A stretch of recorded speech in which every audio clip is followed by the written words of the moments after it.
Ikintu cy'ingenzi mugomba kumenya nuko mugomba kumenya uko muvugana n'Imana, uko mwubaka umubano wanyu nayo.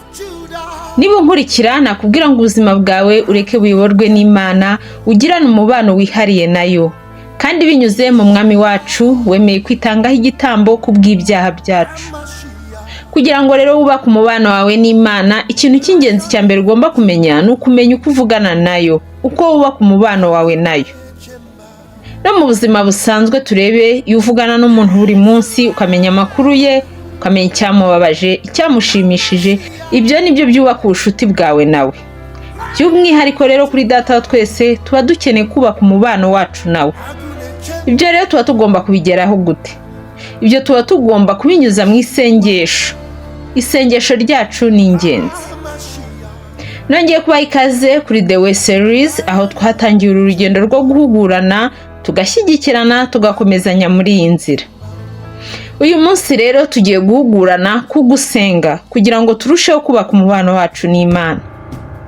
Buri wese isengesho rye ni iry'umumaro bitewe n'ibyo asengera kandi n'umubano afitanye n'Imana. Ugomba rero kumenya uko ugomba gusenga n'uko utagomba gusenga, kuko nta kintu cy'ingenzi kiruta kumenya uko uvugana n'Imana. Iyo dusenga turasaba Data wo mu ijuru binyuze mu mwana we Yahusha. Ntabwo twagera kuri Data tutamunyuzeho. Kugira ngo rero ukomeze ugirane ubumwe n'Imana no kuvugana nayo buri munsi, ibyo bizatuma umubano wawe n'Imana ukura. Rero byakagombye ku ubuzima bwawe bwa buri munsi. Ese waba warigeze ugirana ubucuti n'umuntu ariko ukaba udashaka kuvugana nawe? Ntibishoboka. Buri gihe ushaka kumenya uko ubuzima bwe bumeze.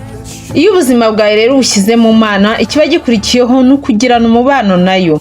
Ibishaka ko umubano wawe nayo ukura nkuko nawe ushaka ko umubano wawe n'Imana ukura. Kandi ibyo bizatuma uyumva nivuga binyuze muri Mwuka Wera.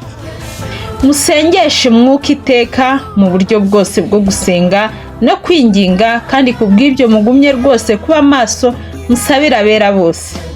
Abefeso igice cya 6 umurongo wa 18. Musenge ubudasiba. Abatesaloniki ba mbere igice cya 5 umurongo wa 17.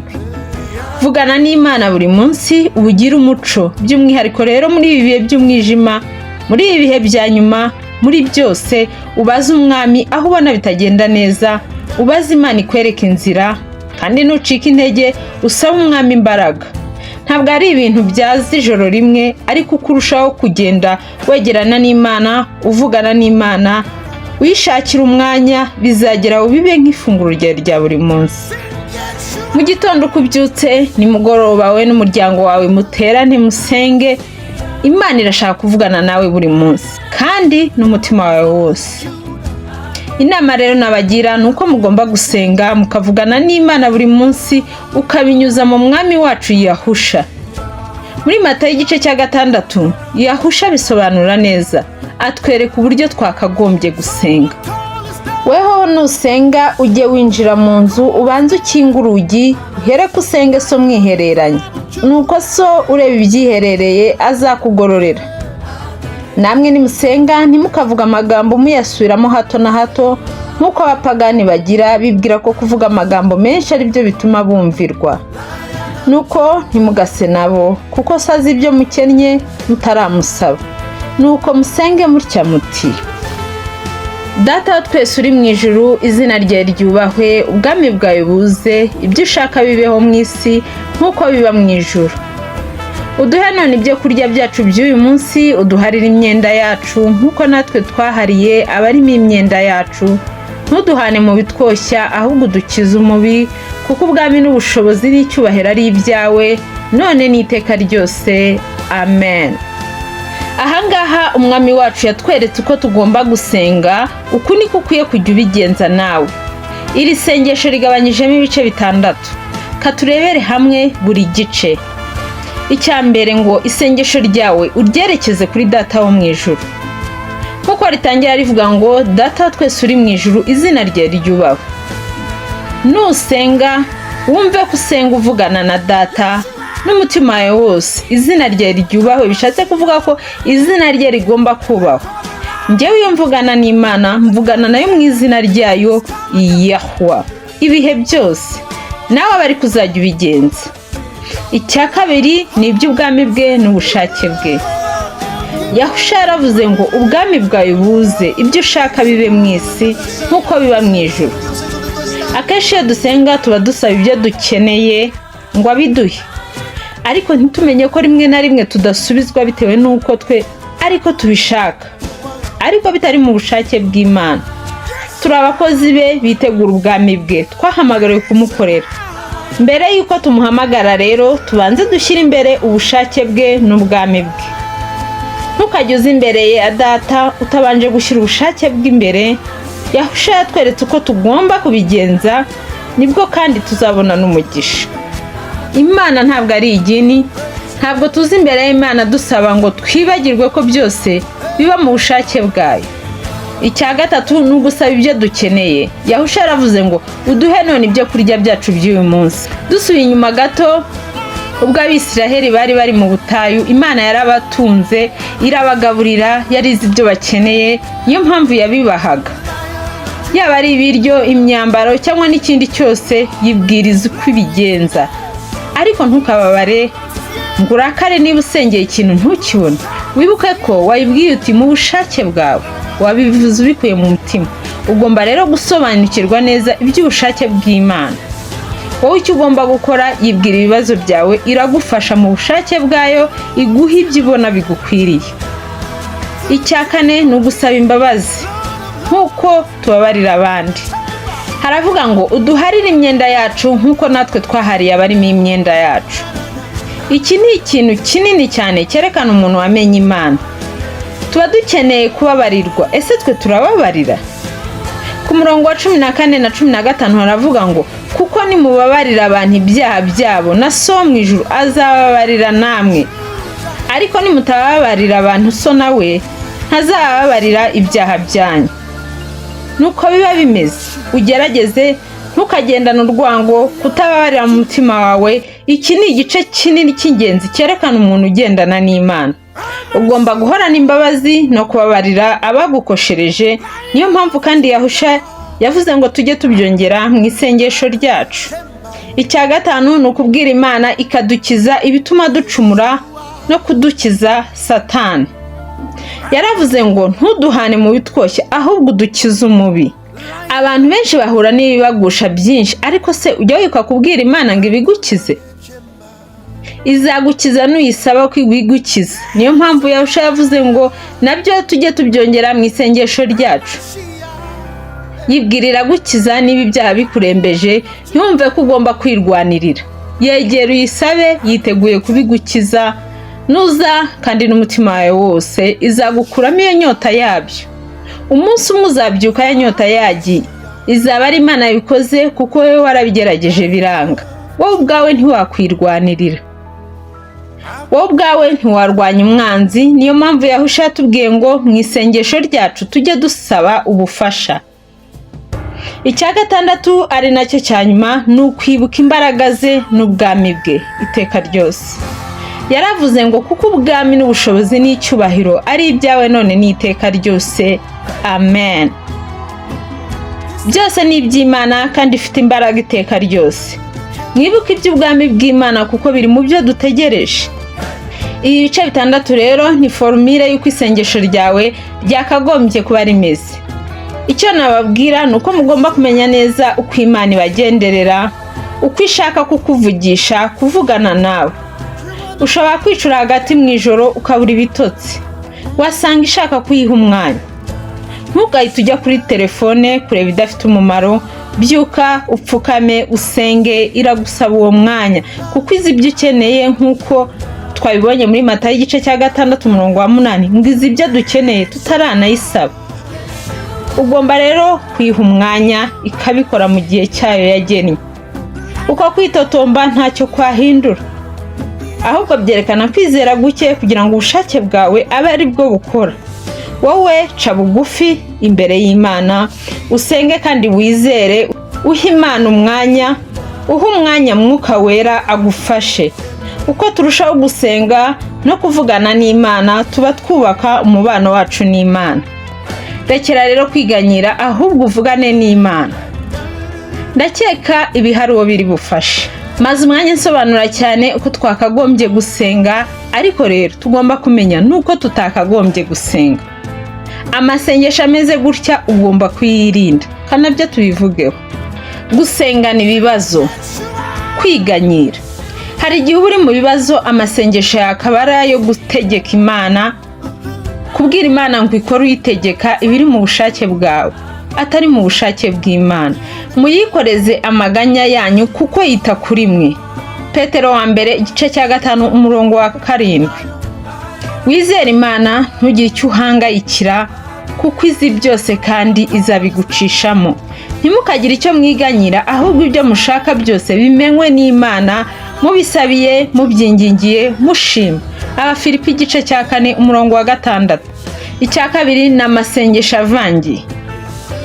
Amasengesho avangiye ni amasengesho y'abantu bakazuyazi, badashyushye kandi ntibakonje. Kuko mu gusenga kwabo haba humvikanamo urukundo rw'Imana n'urukundo by'isi. Bakumva ko gushaka kw'Imana kwaba ku buzima bwabo, bakongera bakumva ko Imana yanezeza ibyifuzo by'iby'imibiri yabo irarikira. Kandi ijambo ry'Imana rivuga ngo ntimugakunde iby'isi cyangwa ibiri mu isi. Ngo umuntu ntakunda iby'isi, gukunda Data twese ntikuba kuri muri we. Yohana wa mbere igice cya 2 umurongo wa 15. Uko urushaho rero gusengera muri ibyo, uba wigizayo ubushake bw'Imana, bigatuma Satani nawe hari ibyo akora mu buzima bwawe, ukagira ngo bivuye ku Mana Data kandi bivuye ku mubi. Usenge bivuye mu mutima wawe, kandi usengesha umwuka, atari ukugira ngo abantu bamenye ko wasenze, ahubwo bimenywe na Data. Indi nama nabagira, niba ushaka kuvugana n'Imana ariko kumva ntacyo ufite cyo kuvuga muri ako kanya, soma Zaburi. Soma Zaburi uvugane na Data binyuze mu mwana we Yahusha. Indirimbo za Zaburi zirimo imbaraga. Indirimbo za Zaburi zirimo imbaraga nyinshi. Urugero nk'ingiyi Zaburi ya 9. Ndashimisha Yahwa umutima wanjye wose, ndatekerereza abantu imirimo yawe yose itangaza. Ndakunezererwa, ndakwishimira usumba byose. Ndaririmba ishimwe ry'izina ryawe, kuko abanzi banjye basubira inyuma, bagasitazwa, bakarimburwa no mu maso hawe. Kuko wanciriye urubanza rukwiriye rutunganye, wicaye ku ntebe uca imanza zitabera. Wakangaye abanyamahanga, warimbuye abanyabyaha, wasibanganije amazina yabo iteka ryose. Abanzi banjye bashizeho barimbutse iteka, n'imidugudu yabo warayishenye, no kwibukwa kwabo kwarabuze. Ariko Yahwa yicara ari umwami iteka, yateguriye imanza intebe ye. Azacira abari mu isi imanza zitabera, azaha amahanga imanza z'ukuri. Kandi Yahwa azabera abahatwa igihome kirekire kibakingira, igihome kirekire kibakingira mu bihe by'amakuba. Abazi izina ryawe bazakwiringira, kuko wowe Yahwa utareka abagushaka. Muririmbire Yahwa utuye Siyoni, mumuvugirize impundu, mwamamaze mu mahanga imirimo yakoze. Kuko uhorera amaraso abibuka, atibagirwa gutaka kw'abanyamubabaro. Yahwa umbabarire, reba umubabaro mbabazwa n'abanyanga, ni wowe unzamura ukankura ku marembo y'urupfu, kugira ngo nerekanire ishimwe ryawe ryose mu marembo y'umukobwa w'i Siyoni, kandi nzishimira agakiza kawe. Abanyamahanga baguye mu bushya bacukuye, mu kigoyi bateze niho ikirenge cyabo gifashwe. Yahwa yimenyekanishije, yashohoje iteka, ategesha umunyabyaha imirimo y'intoki ze nk'ikigoyi. Abanyabyaha bazasubizwa ikuzimu, nibo amahanga yose yibagirwa Imana, kuko umukene atazibagirana iteka, kandi ibyiringiro by'abanyamubabaro bitazabura iteka. Yahwa haguruka, abantu be kunesha amahanga aciriweho iteka imbere yawe. Yahwa ubatera ubwoba, amahanga yimenye ko ari abantu buntu. Murumva ukuntu mwavugana n'Imana binyuze muri iyi Zaburi. Hano hari n'indi Zaburi ya 26. Yahwa uncira urubanza, kuko gukiranuka kwanjye ariko ngenderamo, kandi niringira Yahwa ntashidikanya. Yahwa unyitegereze ungerageze, gerageza umutima wanjye n'ubwenge bwanjye, kuko imbabazi zawe nzireba mu maso yanjye, kandi ngendera mu murava wawe. Sinicara n'abatagira umumaro, kandi sinzagenderera indyarya. Nanga iteraniro ry'inkozi z'ibibi, kandi sinzicarana n'abanyabyaha. Nzakaraba ntafite igicumuro, niko nzazenguruka igicaniro cyawe Yahwa, kugira ngo numvikanishe ijwi ry'ishimwe, mvuge imirimo yose itangaza wakoze. Yahwa, nkunda ubuturo aribwo nzu yawe, n'ahantu ubwiza bwawe buba. Ntukureho umwuka wanjye ubwo uzakuraho abanyabyaha, cyangwa ubugingo bwanjye nk'abavusha amaraso. Amaboko yabo arimo igomwa, ukuboko kwabo kw'iburyo kuzuye impongano. Ariko njyeweho gukiranuka kwanjye niko nzagenderamo, uncungure umbabarire. Ikirenge cyanjye gihagaze aharinganiye, mu materaniro nzashimiramo Yahwa. Soma iyi Zaburi uvugane n'Imana. Kambasomere n'iyi ya 27. Yahwa niwe mucyo wanjye n'agakiza kanjye, nzatinya nde? Yahwa niwe gihome gikingira ubugingo bwanjye, ninde uzampinza umushyitsi? Ubwo abanyabyaha bantereraga kumaraho, ari bo banzi banjye n'ababisha banjye, barasitaye baragwa. Naho ingabo zabambira amahema kuntera, umutima wanjye ntuzatinya. Naho intambara yambaho, no muri yo nzakomeza umutima. Icyo nsaba Yahwa ni kimwe, nicyo nzajya nshaka, ni ukuba mu nzu ya Yahwa iminsi yose nkiriho, nkareba ubwiza bwa Yahwa, nkitegereza urusengero rwe. Kuko ku munsi w'amakuba azandindisha kumpisha mu ihema rye, mu bwihisho bwo mu ihema rye niho azampisha, azanshyira hejuru ampagarike ku gitare. N'ubu umutwe wanjye uzashyirwa hejuru y'abanzi banjye bangose, ntambire ibitambo by'ibyishimo mu ihema rye, ndirimbe, ni koko nzaririmba ishimwe rya Yahwa. Yahwa, umva gutaka kw'ijwi ryanjye, umbabarire unsubize. Umutima wanjye urakubwiye uti, wavuze uti, nimushake mu maso hanjye. Nuko Yahwa, mu maso hawe ndahashaka. Ntumishe mu maso hawe. Ntiwirukanishe umugaragu wawe umujinya, ni wowe wahoze uri umutabazi wanjye. Mana y'agakiza kanjye, ntunjugunye, ntundeke. Ubwo data na mama bazandeka, Yahwa azandarura. Yahwa, ujye unyigisha inzira yawe, unyobora inzira y'igihamo kubw'abanyubikira. Ntuma bantera kunkora uko bashaka, kuko abagabo b'indarikwa bampagurukiye, n'abavuga iby'urugomo. Mba nararabye iyo ntizera ko nzarebera kugira neza kwa Yahwa mu isi y'ababaho. Tegereza Yahwa, komera umutima wawe uhumure, ujye utegereza Yahwa. Niba rero ushaka kuvugana n'Imana, bicishe muri izi Zaburi. Mu gihe wumva nta magambo yo kuvuga ufite, soma Zaburi uvugane n'Imana nk'uko Dawidi yavuganaga nayo. Ibyo bizatuma ugirana umubano wihariye n'Imana. Indirimbo za Zaburi ni iz'imbaraga, zirimo amagambo ahimbaza Imana. Uyisome buri munsi, hari ibizahinduka ku buzima bwawe, kandi hari ibizahinduka mu isi bitagaragara. Ndizera ibi biri bugufashe. Ibi ni ibintu byagufasha mu isengesho ryawe, ngo gusenga k'umukiranutsi kugira umumaro mwinshi iyo asengana umwete. Rero umwanzi aba ashaka guhagarika umubano wawe ugirana n'Imana, kubera ko iyo abigezeho agabanya imbaraga zawe mu kubaka umubano wawe n'Imana, akaguca intege, akaguherana. Isengesho ryawe rero rya buri munsi ni ingenzi, kuko rikomeza umubano wawe n'Imana, kandi rirakora no mu bitagaragara mu buryo bw'umwuka.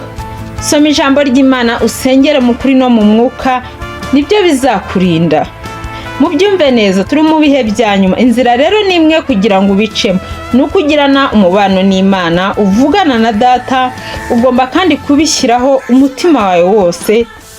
Kwizera kwacu niko kubaka umubano wacu n'Imana. Imana irashaka kuvugana natwe. Imana irashaka kumva ijwi ryacu. Irakwifuza buri munsi. Ese nawe urabishaka? Niba ubishaka, menya ko nayo igutegereje. Vugana nayo buri gihe, kandi uhabwe umugisha. Haleluya, muhimbaze Yahwa.